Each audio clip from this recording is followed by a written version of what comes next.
గీతా మధురిమలు. అర్జునుని మోహం సమస్య. భగవద్గీతలో మొదటి అధ్యాయాన్ని అర్జున విషాద యోగము అంటారు.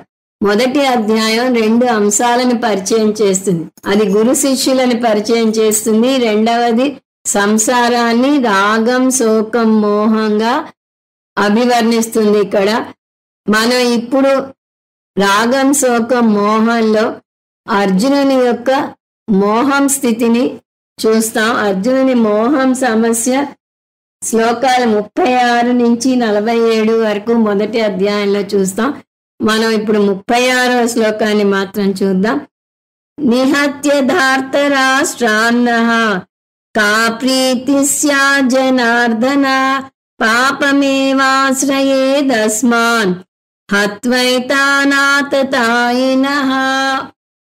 తన రథాన్ని భీష్మద్రోణుల మధ్య కృష్ణ పరమాత్మ ఆపినప్పుడు వారిని చూసేసరికి అర్జునుడిలో రాగం ముంచుకొచ్చింది. రాగం శోకానికి దారి తీసింది. తన శరీరం అంతా కంపిస్తోందని, గాంధీవాన్ని కూడా పట్టుకోలేకపోతున్నానని తనే వర్ణించుకున్నాడు. ఇప్పుడు ఆ శోకం మోహానికి ఎలా దారి తీస్తుందో మనం చూస్తాం. మోహం అంటే ధర్మాధర్మ విచక్షణ కోల్పోవటం. అంతవరకు వారు దుర్మార్గులు, దుర్బుద్ధి ఉన్నవాళ్ళు అన్న అర్జునుడే స్వజనులు అనటం మొదలెట్టాడు. ఇప్పుడు వరద గోదావరిలా కృష్ణ పరమాత్మకి చాలా నీతులు బోధించుకొస్తాడు. యుద్ధం చేస్తే జరిగే అనర్థాలను వివరిస్తాడు. ఓ జనార్దన, ఈ ధార్తరాష్ట్రాన్ని చంపటం వల్ల నేను ఏ ఆనందం పొందగలను అంటున్నాడు. అంతకు ముందేమో ధార్తరాష్ట్రస్య దుర్బుద్ధేహే యుద్ధే ప్రియ చికీర్షవ అన్నాడు. అంటే దుర్యోధనునికి ప్రీతి కలిగించటం కోసం దుర్బుద్ధితో వచ్చారు వీరంతా అన్నాడు. ఇప్పుడేమో ఆ దుర్బుద్ధి మాట మర్చిపోయాడు. వారిని చంపితే నాకేమొస్తుంది అంటున్నాడు. మళ్ళీ జనార్దనాన్ని సంబోధిస్తున్నాడు కృష్ణ పరమాత్మని. జనార్దుడు అంటే దుష్ట జనాన్ని సంహరించేవాడు. నీకేం సమస్య లేదు, నువ్వు దుష్టజనులను సంహరిస్తావు, నేనేమో నా స్వజనులను సంహరించాలి, అందువల్ల నేను యుద్ధం చేయను అన్నాడు. ఇప్పటిదాకా అర్జునుని సమస్య శోకం మాత్రమే. ఇప్పుడు ఈ శ్లోకం నుంచి 3వ దశ అయిన మోహానికి చేరుకుంటున్నాడు. మోహం అంటే ధర్మ అధర్మ అవివేకం. ఇది సంసారం యొక్క 3వ లక్షణం. దీనివల్ల తప్పుడు నిర్ణయం తీసుకుంటాడు. ఆ తప్పుడు నిర్ణయాలను కొన్ని అంశాలుగా చూద్దాం. మొదటిది అధర్మ యుద్ధం అంటాడు. మోహం అంటే ధర్మాధర్మ అవివేకం అని చూసాం. ధర్మం అంటే ఏమిటి? క్షత్రియుని ధర్మం అధర్మం చేసేవాడిని శిక్షించటం. ఎలాగైతే న్యాయాధికారి నేరస్తుడిని శిక్షించాలో అలాగే క్షత్రియుడు అధర్మంగా ప్రవర్తించేవాడిని శిక్షించాలి. దానికోసం అవసరమైతే హింసించాలి. అలా దండించటం పాపం కాదు, నిజానికి పుణ్యం పొందుతాడు. కృష్ణ పరమాత్మే ఆ విషయాన్ని 2వ అధ్యాయంలో చెప్తాడు.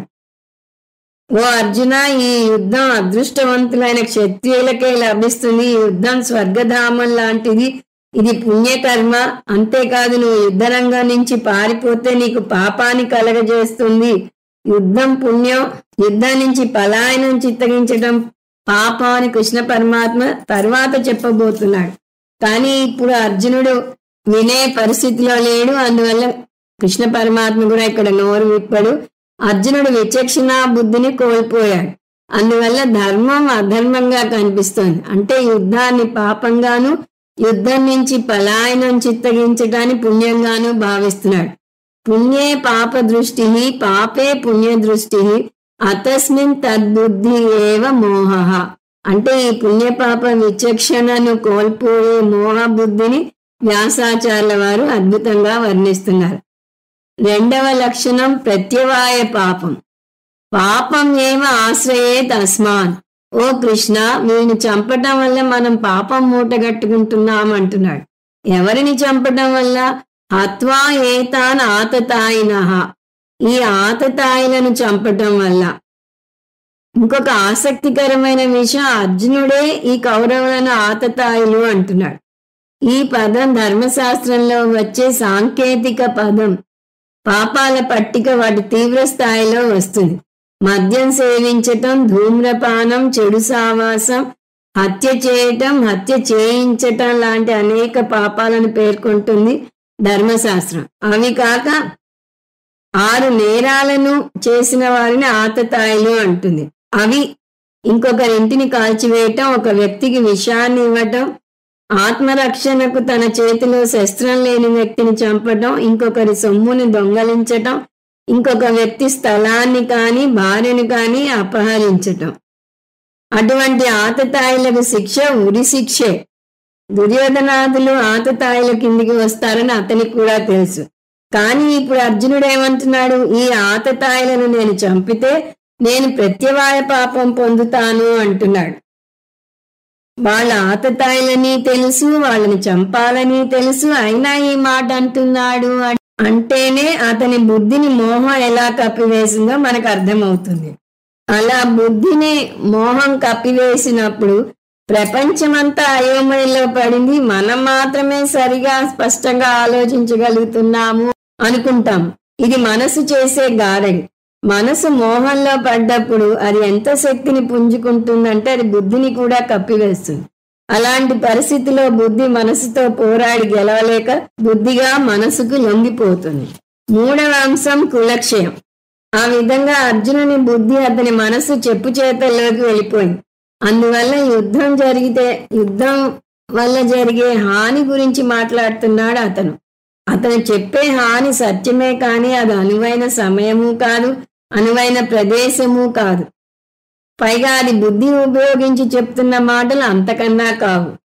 కానీ అర్జునుడు యుద్ధం వల్ల జరిగే కులక్షయం గురించి చెప్పుకొస్తాడు.